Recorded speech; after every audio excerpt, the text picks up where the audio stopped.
Brenton, Roaring BEBE is a horse that you're going to ride on Wednesday night, race 5. That was a nice enough return to action last time over a furlong shorter. Yeah, he handled himself well. He didn't have a lot of room to work with for the majority of the race, but he closed off well, and he seems to come through the run in good order. So looking forward to getting back on him there on Wednesday night. I know you hadn't trialled him before that run last time, but he trialled well. I guess all the reports were positive, and he certainly ran accordingly. Yeah, look, I was happy with his performance. A little bit more room, he might have gone a little bit closer. So he's up to 1200 now, which I think will be fine. A little bit of an awkward draw, but probably not the strongest class 4 that we've got going around. You know, it doesn't look super deep. You've trialled him since then as well. How did he feel? Yeah, he felt great. Happy with him. Didn't ask him to do too much. So, like I said, he's come through. He's running good order. Got gate number 7. Last time out he had 3, so a little bit wider out this time. Yeah, a little bit wider out, and obviously going from the 1000 to 12. So we haven't got much of a start there. But look, if they can just go quick enough and he can tuck in somewhere and get comfortable, give himself every chance to get on over him late. Zach, Triumphant Moore, one of your rides on Wednesday night. Pretty good on debut. He seemed to do it well. He did. He had to fight for a little bit. He wasn't the cleanest from the gate and had to do a little bit of work to get a position, and then didn't really know what he was doing. He was on and off the bit and hanging in, hanging out, and had his head up there at one stage. You know, he just never felt like he was in a rhythm at all, but he still got the job done. So hopefully that bodes well for him going forward. I mean, it did look evident watching the replay. I mean, you sort of had to grab hold of him, really, didn't you, and sort of make his mind up to some degree. He just didn't. He had no idea what he was doing, which is why he had the blinkers on at his first start, because he's been that type of horse right the way through. But he's been at the races now, and hopefully that's woken him up a little bit. And with the extra rise in the rating, he's going to have to find a little bit more. Just with all that in mind, obviously the fact that maybe his focus isn't 100% on actually going on and winning the race, but he still managed to do so. Are we of the thinking that there is a nice little bit to come from him still, potentially? I hope so, because he just feels like he just doesn't know what it's about at the moment. And to get the job done is always a good sign, and you know, now he's just got to continue to progress from here. Gate 5, same stall as last time. Sort of options from there?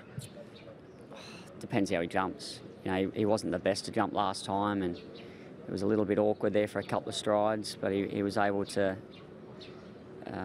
get his momentum and find himself in the spot that suited him. But if he's to be slow out and get a squeeze and he gets back, well, it's going to go wrong for him. Vincent, Jumbo Legend in race 8 for you on Wednesday night at Happy Valley. You and him have got a good thing going, it would seem. Yeah, not too bad. I mean, last run was pretty good. No, it did amazing, and looking forward to ride him again. He's still fit and well. Yeah, I think in this class he is still is very competitive. He's drawn gate 2. Is he sort of very reliant on having that strong pace? We've seen him finish that devastating turn of foot. Does he really need a strong pace to aim at always?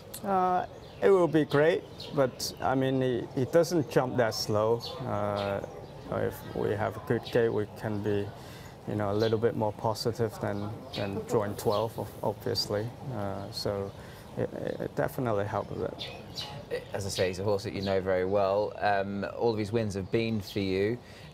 What is it about him that you enjoy riding? I mean, obviously he's a horse who can let down quickly. He's trained by Casper Founds, of course, around the valley. So there's a lot of ticks in the right boxes.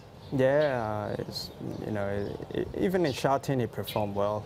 We just haven't really executed it. But he's doing well in Happy Valley, and he just keep running and you know, start rolling early, and he always have a great turn of foot in the straight. I'm not sure if it's true or not, but I think they might well name that sort of middle section of Happy Valley after this horse, because that seems to be his golden highway, isn't it? Really? Yeah, well, it's definitely his highway. You know, from where he was middle part of the corner, you know, he still kick very strong in the straight. You just need time to build up.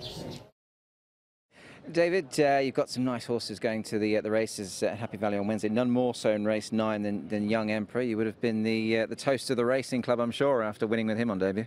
Yeah, look, it was obviously a great result. As I said on the on the night, it was a pleasant surprise, and his odds sort of reflected that. But you know, it was pleasing to see him show such a good turn of foot, especially, you know, round the valley.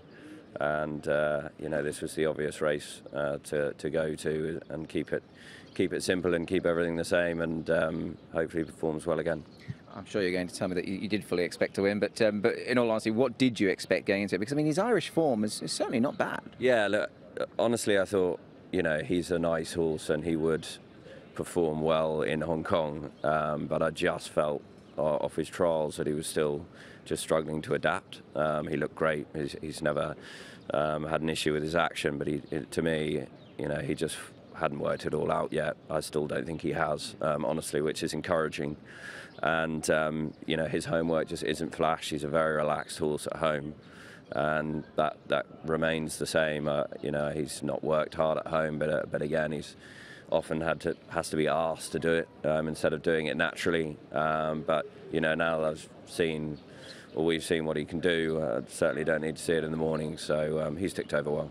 I mean, the way he knuckled down was quite impressive. He reopposes with Romantic Sun, slightly different proposition as far as the weights are concerned, so that might well bring them together. But would you be confident of perhaps confirming that form? Well, yeah, I mean, one thing we weren't is fully screwed down, so there's certainly improvement to come. He obviously quickened well, but he also did sort of lug in when he hit the front under pressure, so I think the win had a little bit more merit again, but I respect Romantic Sun and other horses going well in the race, Sugar too, so, you know, he needs to step up. Not many do put two on end in Hong Kong, and particularly their first two starts, so it's going to need a big effort to win. I guess at the moment you don't mind these trips down to Happy Valley, do you? All of your winners have come there, and it's been a happy hunting ground so far. Yeah, look, it hasn't necessarily been, you know, the plan. I've just ran horses where I think they would suit. They've been racing great at Sha Tin. We just haven't had a huge amount of luck there as yet. But I was sort of quite pleased the barrier he got. You know, we can ride him the same and let him, you know. I like being able to sort of make a move at the Valley or the rider when they want to, instead of being sort of too dictated. So actually I think the barrier's okay.